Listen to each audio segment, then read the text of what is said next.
one of my favorite stories is actually a fable that has been taught to several Hindu kids growing up. So the story is about Narada and his pot of oil. So Narada is a follower. He's a devoted follower of Vishnu. So Narada is someone who has spent his entire life following Vishnu, who he actually uses the term Narayana. So Narayana is just another word name that Vishnu is called. And so whenever Narada enters any place, he always says Narayana, Narayana, Narayana.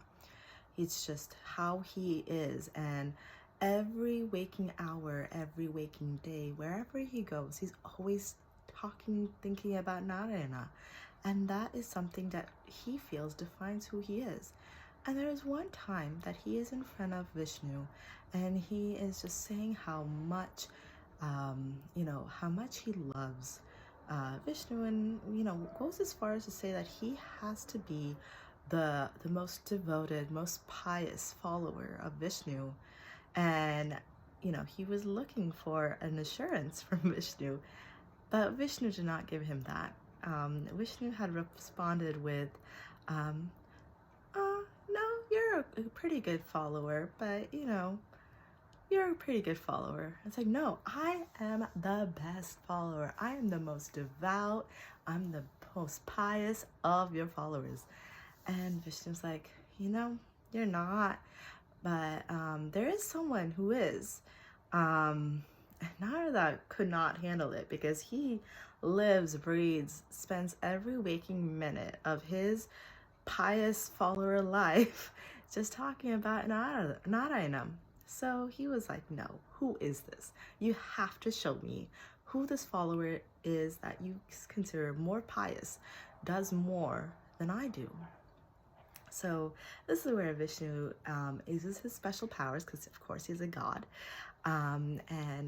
Vishnu and Narada go on a little trip and a journey to a small village, and they meet a simple farmer that is living with his family on this little patch of land with his, in his very simple life, not a whole lot to his name. And Vishnu was like, let's observe them. They observed the simple farmer start off his day with, waking up so early in the morning, getting ready for his field job. He's getting everything kind of prepared, and then he does his daily just prayer, which he just says Narayana, and that's it. Just a little prayer to start the day, but nothing formal, nothing grand, just a little, a little thing just to start his day.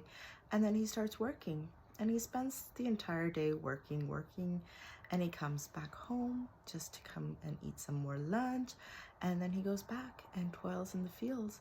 And Narada's watching all of this. He's like, he's only prayed once, and it wasn't even that long. It was like half a second, maybe a minute, just not a lot.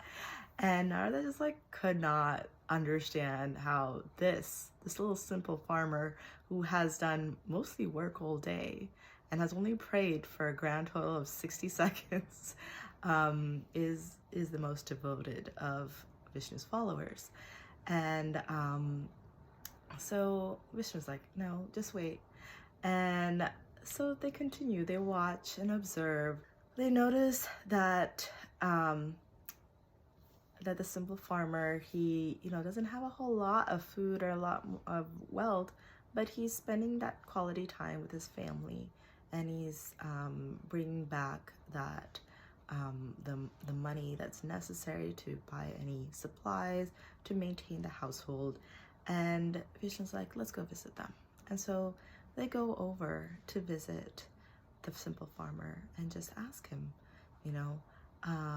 and of course, the simple farmer does his due diligence. He does what every Hindu person has been taught, which you treat any guest as if they're God. And he takes care of these these disguised gods So Vishnu is, of course, in disguise. He does not look at all like a god. And Narada is being himself. And they're just here, just, obviously taking, they're enjoying the kindness of the farmer. And they do ask him about his piety and his love towards Narayana. And the farmer says yes, he does. He prays in the morning, he prays in the evening, and he has a lot, and he's always thankful every time he eats. He talks about praying, and it's just simple acts, nothing so grand, but everything is just very thoughtful. You and Narada have walked away from their moment of being a guest and had a little conversation on the side. And Narada is wondering, why of all people is this farmer the most pious? I mean, he's only really thought about Narayana twice a day, and then there's occasional times that, of course, he's thanking Vishnu for the food, but it's hardly anything. He's not doing anything. He's not sacrificing anything for Vishnu. And Vishnu's like, I don't think you understand what I mean by this. So why don't I give you a task and see if you are able to be the most pious, the most devoted of my followers? And Narada's like, yes, of course. Let me take that test. I will do it. I will do whatever is necessary to pass this test. Vishnu gives him a pot of oil and asks him to hold it above his head. Just keep it on his head and go around this mountain. It's not even a mountain. It's like a hill. Something that should not take a whole lot of time, but something that still requires concentration. And tells him to go around the mountain about 3 times, but not spilling a single drop of the oil. And Narada's like, oh, that's easy. I can totally do that. And he goes off.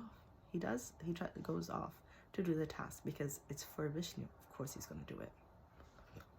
After three times of going around that mountain, he comes back to Vishnu, and Vishnu was like, all right, good. You didn't spill a single drop. He's like, yeah, I did it. I was the best. You see, I passed your test, right? Look, I did. And Vishnu was like, wait, hold your horses. Let me ask you something. And he asked him, so Narada, during the 3 times that you had to go around the mountain holding this pot of oil, how many times did you think about me? And that is where Narada just stopped. He was like, what? But you gave me a task. You gave me this task. I was supposed to complete it. It's like, oh.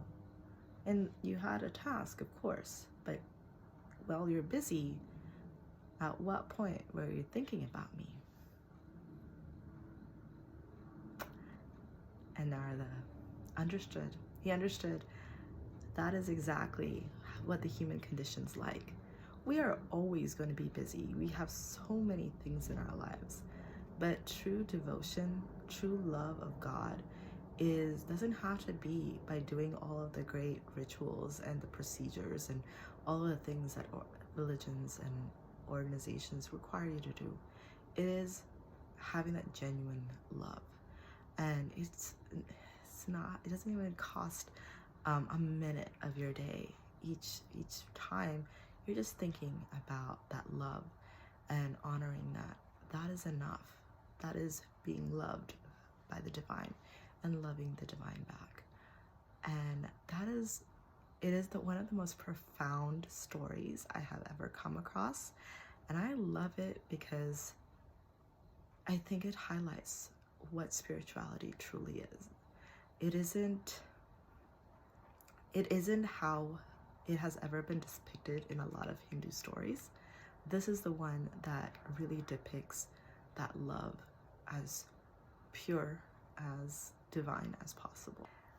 I hope you enjoyed the story today. I know that there's a lot to unpack and you might have some thoughts, so please ask away, ask about the characters, Narada, Narayana.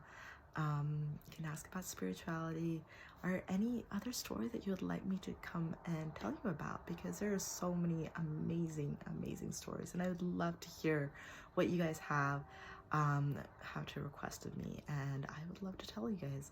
And of course, these are stories that are great for both adults and children, and I hope you guys tune in next week for more stories. Bye bye.